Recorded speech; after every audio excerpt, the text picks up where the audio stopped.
നിങ്ങൾക്കറിയാമോ, നമ്മളുടെ പൂച്ചകൾ എപ്പോഴും നമ്മളെ ശ്രദ്ധിച്ചുകൊണ്ടാണ് ഇരിക്കുന്നത്. നമ്മൾ ആരാണെന്നറിയാനുള്ള ശ്രമവും നമ്മളെ സംരക്ഷിക്കാനുള്ള വ്യഗ്രതയും ഒക്കെ അവയുടെ ശ്രദ്ധയിലും നിരീക്ഷണത്തിലുമുണ്ട്. കാരണം നമ്മൾ അവയ്ക്ക് ഭക്ഷണം കൊടുക്കുന്നവരാണ്, വിനോദിപ്പിക്കുന്നവരാണ്, ഏറ്റവും നല്ല കൂട്ടുകാരാണ്. ഒരു പരിധിവരെ നമ്മൾ അവയ്ക്ക് അവയുടെ കുട്ടികളെപ്പോലെയാണ്. അങ്ങനെ എപ്പോഴും അവയ്ക്ക് ഏറ്റവും വേണ്ടപ്പെട്ട ആളെ നിരീക്ഷിക്കുന്നു. നമ്മൾ ചെയ്യുന്ന കാര്യങ്ങളിൽ കൂടി നമ്മെ മനസ്സിലാക്കാനുള്ള ശ്രമമാണത്. അവയുടെ ഓമനത്തുള്ള മുഖവും കുസൃതിയും കാണാൻ നമ്മൾ ആഗ്രഹിക്കുന്ന പോലെ തന്നെ നമ്മളുടെ മുഖവും കാണാൻ അവയ്ക്ക് വ്യഗ്രതയുണ്ട്. നമുക്ക് ഇഷ്ടമുള്ളതും ഇഷ്ടമില്ലാത്തതുമായ കാര്യങ്ങളും ദിനചര്യകളുമൊക്കെ അവ മനസ്സിലാക്കിയെടുക്കുന്നു. നമ്മളുടെ പൂച്ചകൾ നല്ല ബുദ്ധിയുള്ളവരാണെന്ന് നേരത്തെ പറഞ്ഞുവല്ലോ. നമ്മൾ മനസ്സിലാക്കുന്നതിലും അധികമായി അവ നമ്മെ അറിയുന്നുമുണ്ട്, മനസ്സിലാക്കുന്നുമുണ്ട്. ഉദാഹരണം പറഞ്ഞാൽ, ദിവസത്തിൽ ഏതെങ്കിലും ഒരു പ്രാവശ്യം നമ്മൾ അതിന് പ്രത്യേകമായൊരു ഫുഡ് കൊടുത്തെന്നിരിക്കട്ടെ. അതായത് മീനോ അതോ അതിനിഷ്ടപ്പെട്ട ഏതെങ്കിലും ഫുഡായിരിക്കട്ടെ. പിന്നെ ദിവസവും ആ കറക്റ്റ് സമയമാകുമ്പോൾ പൂച്ചകൾ നമ്മളുടെ അടുത്ത് വന്ന് കരയുകയും അടുത്തുള്ള ഫർണിച്ചറിലും നമ്മുടെ കാലിലുമൊക്കെ ഉരുമി സ്നേഹപ്രകടനം കാണിക്കും. അതുപോലെ നമ്മുടെ ഭക്ഷണ സമയങ്ങളിൽ, ദിനചര്യകളിൽ നമുക്കൊരു മാറ്റമുണ്ടായാൽ പൂച്ചകളത് ശ്രദ്ധിച്ച് പുതിയ സമയക്രമത്തിനനുസരിച്ച് പതുക്കെ മാറുകയും ചെയ്യും.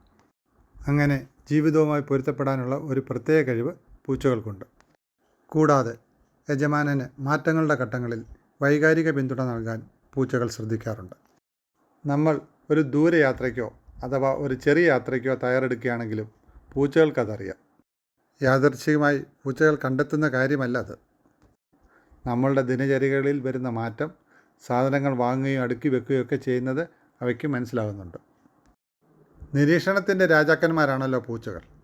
അത് നമ്മളുടെ പെട്ടിയിലേക്ക് ചാടിക്കയറിയും യാത്ര മുടക്കാൻ കുറുകെ കിടന്നുമൊക്കെ നമ്മളുടെ യാത്ര മുടക്കാൻ ശ്രമിക്കും. അവയുടെ ഉത്കണ്ഠ കൊണ്ടാണ് അവർ ഇങ്ങനെയൊക്കെ ചെയ്യുന്നത്. നമ്മളുടെ യാത്ര തടയാനും നമ്മളുടെ കൂടെ ഇരിക്കുവാനുമുള്ള ആഗ്രഹത്തെയാണ് ഇതുകൊണ്ട് കാണിക്കുന്നത്. പൂച്ചകൾക്ക് സമയത്തെക്കുറിച്ച് സ്വന്തമായ ചില കാഴ്ചപ്പാടുകളുണ്ട്.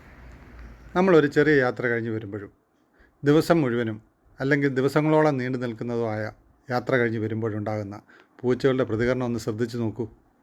കൂടുതൽ സമയം കഴിഞ്ഞ് വരുമ്പോൾ അത് നമ്മോട് കൂടുതൽ അടുപ്പം കാണിക്കുന്നതായി കാണാം. അവയുടെ സമയബോധം അത്ഭുതാവഹമാണ്. നമ്മൾ വല്ലാതെ പേടിച്ചിരിക്കുകയാണെങ്കിൽ അത് തിരിച്ചറിയാൻ പൂച്ചകൾക്ക് പ്രത്യേകം ഒരു കഴിവുണ്ട്. ആ കഴിവ് നമ്മൾ വിചാരിക്കുന്നതിലും അപ്പുറത്താണ്. പേടിച്ചിരിക്കുമ്പോൾ നമ്മളുടെ ശരീരഭാഷയിലുണ്ടാകുന്ന മാറ്റവും, അഡ്രിനാലിൻ കൂടുമ്പോൾ നമ്മളുടെ പൾസ് റേറ്റിലുണ്ടാകുന്ന മാറ്റവും, ബോഡി ടെമ്പറേച്ചറിലുണ്ടാകുന്ന വ്യത്യാസവും ഒക്കെ പൂച്ചകൾ തിരിച്ചറിയും. അത് നമ്മളെ ആശ്വസിപ്പിക്കാൻ ശ്രമിച്ചേക്കാം. ചിലപ്പോൾ നമ്മളെ വിട്ടു പോവുക വരെ ചെയ്യാം. നമ്മൾ മൃദുവായി പൂച്ചയോട് സംസാരിക്കുമ്പോൾ അത് കൂടുതൽ വ്യക്തമായി നമ്മോട് പ്രതികരിക്കുന്നു. പാരീസിൽ നടത്തിയൊരു പഠനത്തിൽ കണ്ടെത്തിയിരിക്കുന്നത്, സ്നേഹത്തോട് നമ്മൾ പൂച്ചകളോട് സംസാരിക്കുമ്പോൾ കൂടുതൽ പോസിറ്റീവായി അവ നമ്മോട് തിരിച്ച് സംസാരിക്കുമെന്നാണ്. ദേഷ്യത്തിലോ നിസ്സംഗമായോ സംസാരിക്കുന്നതിനേക്കാൾ പൂച്ചകൾ സ്നേഹത്തിൽ സംസാരിക്കുന്നത് ഇഷ്ടപ്പെടും. നമ്മളുടെ സ്നേഹം മനസ്സിലാക്കാനും പൂച്ചകൾക്കൊരു പ്രത്യേക കഴിവുണ്ട്. നമ്മൾ സ്നേഹത്തിൽ സംസാരിക്കുമ്പോൾ അവയും കുറുകുറ ശബ്ദം കൊണ്ട് നമ്മുടെ ശരീരത്തെ ഉരസിയും തിരികെ സ്നേഹം കാണിക്കുന്നു. സ്വതന്ത്രരും നിസ്സംഗരുമാണെന്ന് തോന്നുമെങ്കിലും അവ നമ്മളുടെ സ്നേഹത്തിന് ഒരുപാട് വില കൊടുക്കുന്നുണ്ട്. അതുപോലെ നമുക്ക് അവയോടുള്ള സ്നേഹം കുറഞ്ഞാലും അവ തിരിച്ചറിയും.